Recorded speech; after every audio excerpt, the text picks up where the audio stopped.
तो नमस्कार, स्वागत है आप सभी का। और आज हम जाएंगे गौशाला के लिए मैं प्रिपरेशन कर रहा हूँ। प्रिपरेशन में क्या करेंगे, गौशाला जाएंगे तो हम गौशाला जाकर जो हमारी गौ माता हैं उनको आज मैं दूंगा ये लोई बना के। लोई मीन्स कि हमारे यहाँ लोई बोलते हैं। जैसे सपोज कीजिए आपने आटा लिया, आटे में आपने थोड़ा पानी मिलाया, उसको आपने अच्छे से मैश करके जो बनता है एक उसका लड्डू जो बनता है, आटे का पेड़ा बनता है, उसको हम बोलते हैं लोई। तो जस्ट उसी को बना के निकलेंगे गौशाला के लिए। तो अब देख पा रहे मैंने आटा ले लिया है और आटे में हम मिलाएंगे इस समय पानी, और पानी मिलाकर फिर इसको अच्छे से मैश करेंगे। और आप भी संभव हो पाए तो गौ सेवा किया करो, ये हमारा परम धर्म है गौ सेवा करना। गौ माता हम सबकी माता है। गौ में विश्वस्य मात्रा है, ऐसे एक सूत्र आता है शास्त्रों में। इसका मतलब होता है कि गौ माता पूरे विश्व की माता होती है और संपूर्ण विश्व गौ पर ही है। तो आप भी गौ सेवा कर सकते हैं और खूब गौ सेवा कीजिए। आदरणीय जो हमारे परम पूज्य संत हैं श्री प्रेमानंद जी महाराज, जो वृंदावन में रहते हैं, राधा के कुंज वाले, वो तो ये तक कहते हैं कि जो गौ सेवा व्यक्ति करता है ना, वो कभी भी अनावश्यक जो वैसी वाली मौत, उसको मौत को बोलते हैं शायद अकाल मृत्यु में कभी भी नहीं मरता, ऐसा प्रेमानंद जी महाराज कहते हैं। और जो भी है आप देख पाएंगे कि जितने भी हमारे भगवान हुए, भगवान श्री कृष्ण हुए, भगवान कृष्ण के पास करीब 9 लाख गाय थी, भगवान राम के पास अपनी गाय थी। और आप देख पाएंगे भगवान शिव के पास जो उनका जो अपना वाहन है वो तो नंदी ही हैं। तो मतलब कहीं ना कहीं जो हमारे भगवान है ना, उनका संबंध गौ माता से है, गौ वंश से है, आप देख पाएंगे स्पष्ट रूप से। और जहाँ पर भी जैसे कठोपनिषद में कहा गया है, उसमें एक संदर्भ, एक कॉन्सेप्ट आया है, तो उसमें नचिकेता का संवाद जब उससे होता है तो उसमें वो गाय ही मांगते हैं, गौदान देते हैं। तो जहाँ पर भी कुछ भी हुआ है ना रिलेशन, वो गौ से ही संबंधित था। तो गाय का संबंध हर जगह पर है। और 33 करोड़ देवी देवताओं को गाय के अंदर वास होता है। तो आप जब भी गाय के पास जाएं, जब भी आप गौ आपके पास आए, या तो बहुत सौभाग्यशाली है वो परिवार या फिर वो घर जहाँ पर सुबह सुबह गौ माता अपने आप खुद से आ जाती हैं। वहाँ पर कोई भी वहाँ पर कोई भी क्लेश नहीं पैदा हो सकता। बड़े बड़े जो भी तनाव उपद्रव होते हैं उस वातावरण के, वो ख़त्म हो जाते हैं गाय के घर पर आने मात्र से ही। और गौ माता का प्रताप ऐसा होता है कि अगर आपने डेली इनकी सेवा की, इनके पास जाके अगर आप इनके ऊपर हाथ फिराया, बहुत स्नेह से आप इनको प्रेम किया, आपने पूरे भाव से इनकी सेवा करी, तो सारे के सारे दुख क्लेश गौ माता अपने आप हर लेती है, खुद के ऊपर ले लेती है। और मैं तो हमेशा कहता हूँ कि जिनको बीपी की समस्या है, हार्ट की समस्या है, या बहुत स्ट्रेस रहता है, तो आपका संबंध गाय से हो जाना चाहिए।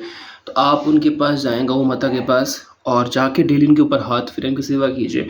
तो आप देख पाएंगे कि उनका स्ट्रेस लेवल काफ़ी कम हो गया है। दूसरा, अगर मैं कहूँ कि डिप्रेशन अगर किसी को है, तो सुबह को मात्र गौ माता को देखने मात्र से उनका जो डिप्रेशन है, जो उनका स्ट्रेस है, वो कम हो जाता है, सिर्फ देखने मात्र से ही। तो इतनी बड़ी महिमा है इसकी। तो आप भी इसको फॉलो कर सकते हैं और निश्चित रूप से आप गौ माता की सेवा करें। और सिर्फ इसलिए नहीं कि मैं कह रहा हूँ, क्योंकि हमारा कर्तव्य, हमारा कर्म है गौ माता के पास जाना, उनकी सेवा करना। तो इसलिए हमारा फ़र्ज़ बन जाता है कि हम उनके पास डेली जाएँ। तो अभी ऑलमोस्ट ये हमारा जो लोई बनने वाली है, इसके बाद हम लोग पूरा करेंगे इसको।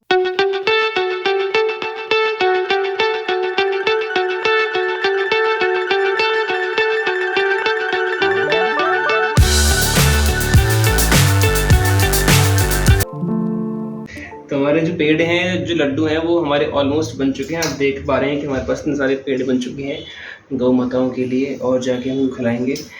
और हमारा प्रयास ये रहेगा कि एक को ही खिलाएं, क्योंकि देखिए इतने सारे हैं तो फिर कुछ भी किसी को नहीं मिल पाता।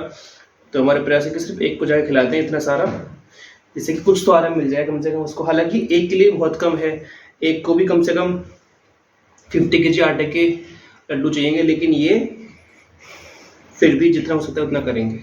तो मैं फाइनली गौशाला पहुंच चुका हूं। मेरे हाथ में ये उनका अपना खाने का है सिस्टम, जो भी खाएंगी लोई वगैरह। तो बस शुरू करते खिलाना।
तो बहुत खुशीपूर्वक हमारी गौ माता खा रही है। और इसमें कुछ प्रसाद भी है, आप देख पा रहे हैं, रेड एक प्रसाद है। ये हनुमान जी का प्रसाद है। आज हनुमान जी के मंदिर गया था तो वही गौ माता खा रही है।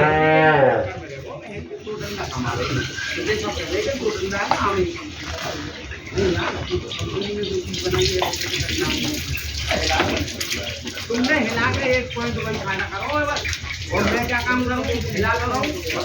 देखिए ये फ्लेवरफुल लोई है। इसमें एक तो वो लगा हुआ है प्रसाद और ये आटा, तो बहुत टेस्टी लोई होने वाली है। इसके लिए लास्ट लोई है।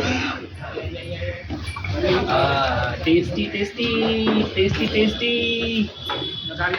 टेस्टी। तो हम वापस रास्ते में हैं, गौशाला से वापस आ रहे हैं लौट के, और ऑलमोस्ट बस घर पहुंचने वाले हैं। एक दुखद समाचार हमारे पास में घटना घट गई है, वहाँ पर जाना है और उसके बाद कंटिन्यू करते हैं। Thank you so much for having this blog.